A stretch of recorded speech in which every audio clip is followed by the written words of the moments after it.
Photo बघितल्याच्या नंतर कॅबिनेटमध्ये कायद्यात दुरुस्ती करण्याचा, कायदा पारित करण्याचा विधेयकच आणणार हे मी छाती ठोकून सांगतो. फक्त एकदा त्या ताईचे फोटो मुख्यमंत्र्यांनी बघावं, ते कायद्यात बदल करतील.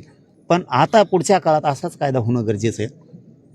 ताबडतोब चार्जशीट, 1 महिन्याच्या आत चार्जशीट, दुसऱ्या महिन्यात लगेच केस बोर्डावरती आणि लगेच फाशी.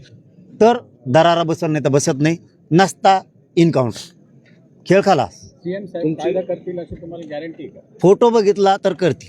त्यांना जर लाडकी बहीण वाटते आणि त्या लाडक्या बहिणीची लाडकी लेक जर वाटते आणि त्यांना जर ही लाडकी लेक वाटत असेल, त्यांनी फक्त त्या लेकीचा एकदा फोटो बघावा, कायदाच बनवतील. जर नाही बनवला, फोटो बघून जर त्यांनी कायदा नाही बनवला, इतका निर्दयी काळजाचा मुख्यमंत्री पुन्हा महाराष्ट्रात होणार नाही. त्यानंतर तुमची भूमिका काय असेल? मी तर पूर्ण राज्यात शब्द दिलाय कुटुंबाला.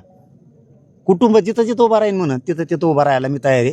ते म्हणतील त्या पद्धतीचं आंदोलन करायला तयार आहे. रोकठोक महाराष्ट्राला सबस्क्राईब करा आणि बेल आयकॉनवर क्लिक करायला विसरू नका.